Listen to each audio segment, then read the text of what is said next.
Bismillahirrahmanirrahim. Assalamualaikum warahmatullahi wabarakatuh. Bertemu lagi dengan saya Dian Eka Rahmawati pada mata kuliah Pemasaran Politik. Kali ini kita masuk pada materi keempat ya dengan judul atau dengan tema topik bahasan kampanye politik sebagai bentuk komunikasi politik. Teman-teman, ada beberapa hal yang perlu teman-teman pahami mengenai kampanye. Jadi pada dasarnya kita itu membedakan antara kampanye politik dan kampanye pemilu. Namun kebanyakan ketika kita bicara kampanye, yang dipahami oleh khalayak pada umumnya adalah kampanye pemilu ya, karena ketika bicara kampanye selalu berkaitan beriringan dengan proses pemilu di Indonesia ini. Nah, tapi sebelum itu kita akan membahas dulu pada pemahaman mengenai kampanyenya itu sendiri. Apa sih sebetulnya kampanye itu? Saya mencoba mengutip beberapa sumber ya yang mendefinisikan tentang kampanye. Yang pertama apa yang disampaikan oleh Paul dan Parrott. Dia mengatakan bahwa kampanye itu adalah satu proses yang dirancang secara sadar, bertahap, berkelanjutan, pada rentang waktu tertentu dengan tujuan untuk mempengaruhi khalayak sasaran yang telah ditetapkan. Nah, jadi ada beberapa kata kunci yang saya berikan warna merah di sini karena saya nanti ingin membandingkan dengan pendapat para ahli yang lain ketika mendefinisikan tentang kampanye itu ya. Jadi ada beberapa catatan di sini bahwa kampanye secara umum itu adalah suatu proses dirancang secara sadar, dilakukan bertahap berkelanjutan pada rentang waktu tertentu dan ada tujuannya yaitu untuk mempengaruhi sasaran yang sudah ditetapkan sebelumnya. Nah, apa yang disampaikan oleh Parrott tadi di depan itu ternyata juga hampir mirip dengan yang disampaikan oleh Leslie Snyder. Dia mengatakan bahwa yang disebut dengan kampanye itu adalah tindakan komunikasi yang terorganisasi, diarahkan pada khalayak tertentu, pada periode waktu tertentu untuk mencapai tujuan tertentu. Nah, di sini kita juga melihat bahwa ada hal-hal yang sama dengan sebelumnya, yaitu bahwa dilakukan ya secara terorganisasi. Terorganisasi berarti memang sudah dirancang sedemikian rupa ya. Kemudian diarahkan pada khalayak tertentu, sasaran tertentu yang sudah ditetapkan. Ada periode waktu tertentu untuk melakukan kampanye dan ada tujuan yang ingin dicapai dari kampanye itu. Kita lihat pendapat yang lain yaitu pendapatnya Rogers dan Story. Dia mengatakan bahwa kampanye itu adalah tindakan komunikasi yang terencana dengan tujuan untuk menciptakan efek tertentu pada sejumlah khalayak yang dilakukan secara berkelanjutan pada kurun waktu tertentu.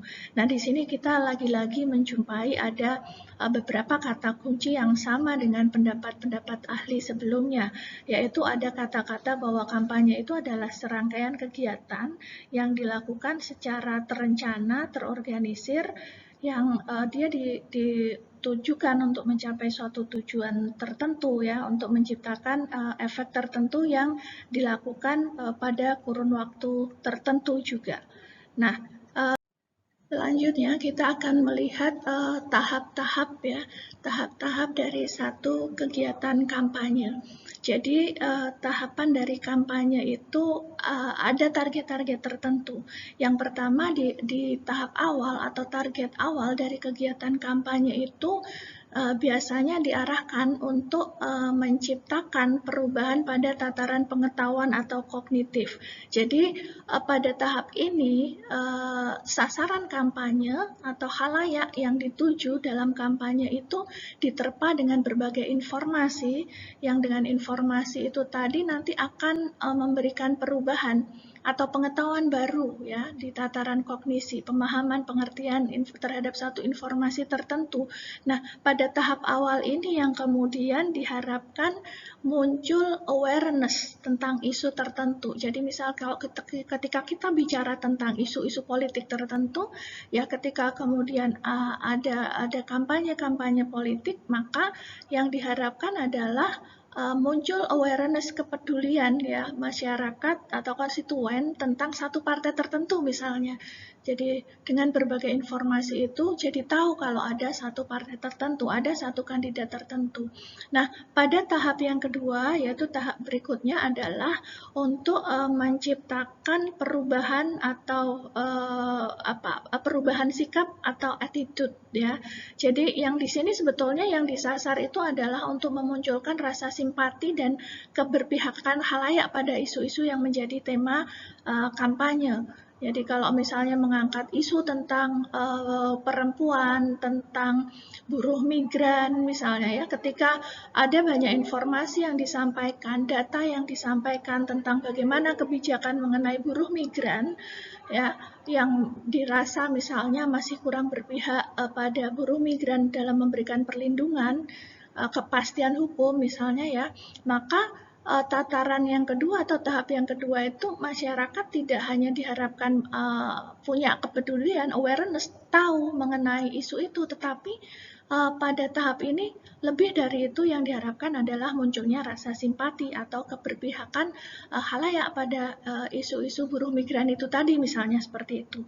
Nah, tahap yang terakhir dari sebuah proses kampanye itu adalah menciptakan perubahan perilaku. Jadi kemudian ada satu perilaku yang ditunjukkan, dimunculkan dari proses diterpanya khalayak dengan informasi-informasi tersebut. Kalau misalnya ini dicontohkan pada kampanye politik, maka ya tahap terakhir ini perubahan perilaku yang diharapkan adalah misalnya khalayak atau sasaran target dari kampanye itu kemudian perubahan perilakunya adalah dalam bentuk memberikan suara misalnya ya, memberikan dukungan pada calon-calon tertentu dan secara spesifik kalau nanti kita bicara kampanye pemilu ya maka tahap terakhir yang diharapkan perilaku dari khalayak itu adalah memilih ya, mengikuti pemilihan dan memberikan suaranya pada partai tertentu atau kandidat tertentu.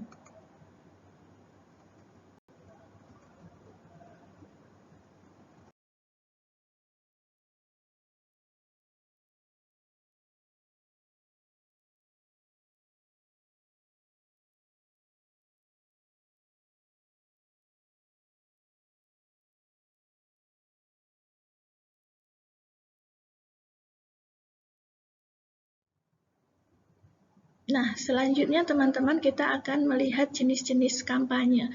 Jadi kampanye itu bisa sebetulnya kalau kita bicara kampanye itu cakupannya cukup luas ya. Kita bisa melihat jenis-jenis kampanye ke dalam beberapa jenis atau beberapa bentuk. Yang pertama misalnya kita bisa melihat ada yang namanya product oriented campaign atau commercial campaign, yaitu kampanye yang berorientasi pada produk. Jadi pada umumnya ini berkaitan dengan bisnis. Nah, kampanye di sini ya contohnya adalah iklan ya, baik iklan di media sosial, iklan di media massa dan seterusnya. Jadi mereka mengiklankan produk mereka ya, pada produsen ini mengiklankan produk mereka kepada masyarakat. Ini sebetulnya juga kampanye gitu ya, tetapi orang lebih mengenalnya dengan istilah iklan. Nah, kemudian yang kedua adalah ideologically or cause-oriented campaign atau social change campaign. Nah, ini adalah jenis kampanye yang orientasinya itu adalah pada dimensi perubahan sosial. Jadi ada tujuan-tujuan khusus yang diarahkan terutama pada dimensi perubahan sosial. Contohnya misalnya kampanye tentang lingkungan hidup, kemudian kampanye tentang persoalan untuk membuang sampah, mengelola sampah rumah tangga dan seterusnya ya, kampanye misalnya anti rokok dan seterusnya, yang dimensinya adalah untuk adanya perubahan sosial ya, arahnya pada perubahan sosial. Nah, selanjutnya ada yang disebut dengan candidates oriented campaign atau political campaign. Nah, inilah yang kemudian disebut sebagai kampanye politik yang kemudian banyak kita pelajari sebagai mahasiswa ilmu politik. Jadi ya kampanye politik itu ya adalah kampanye yang berorientasi pada kandidat ataupun partai politik yang pada umumnya dimotivasi untuk mendapatkan kekuasaan politik. Nah, disinilah yang kemudian akan kita pelajari tentang kampanye politik, ya, kemudian pemasaran politik, karena kemudian kalau kita bicara pemasaran politik ini kan erat kaitannya dengan proses kampanye politik maupun kampanye pemilu. Nah, tapi apa sebetulnya perbedaan kampanye politik dengan kampanye pemilu itu, teman-teman? Nah, untuk membahas hal tersebut, kita akan lihat pada video berikutnya. Jadi, pastikan teman-teman menyimak video berikutnya. Kita akan membahas mengenai perbedaan kampanye politik dengan kampanye pemilu sebelum kita masuk pada materi pemasaran politik. Oke, terima kasih atas perhatiannya. Assalamualaikum warahmatullahi wabarakatuh.